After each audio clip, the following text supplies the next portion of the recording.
The Government of India's decision of repealing Article 370 of Indian Constitution and bifurcating the state into two union territories of Jammu and Kashmir and Ladakh has been hailed by political activists of Gilgit-Baltistan. They now want India to give representation to the people of Gilgit-Baltistan who have lost their identity under Pakistani occupation. Sengye Hasnan Sering, who has been living in United States, says that Gilgit-Baltistan is a legal part of India and it should be recognized accordingly. He even wants reserved seats for the people of Gilgit-Baltistan in Indian Parliament. Ladakh को union territory मिलना जो है ये उनकी कई decades की struggle है। Indian government ने ये साबित किया है कि जम्मू कश्मीर जो है वो सिर्फ कश्मीर वैली नहीं है और यहाँ हर एक की डिमांड और हर एक के जो हुकूक हैं उनकी कदर होनी चाहिए, उनकी रिस्पेक्ट होनी चाहिए। और ये जो एक मोनोपोली है, ये जो पिवटल रोल कश्मीर वैली को मिला था कि उनकी मर्ज़ी और उनकी एस्पिरेशंस जो हैं वो बाकी जो रीजन्स हैं गिलगित बल्तिस्तान या लद्दाख या जम्मू उससे ज़्यादा इम्पॉर्टेंट हैं।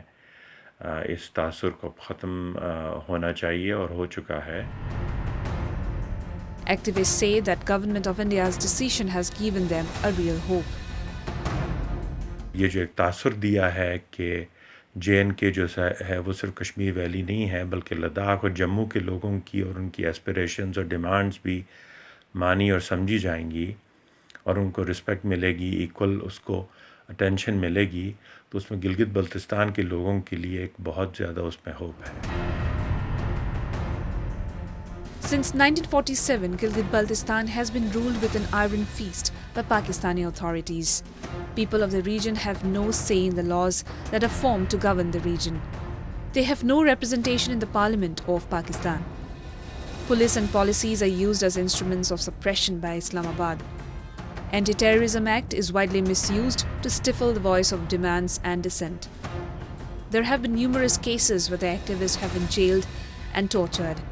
In other cases, they have been even hacked to death. While the people have been regularly carrying out protests, their political representatives, who are essentially working at commands of military political duo, have either turned a blind eye or have used excessive force to shut them down.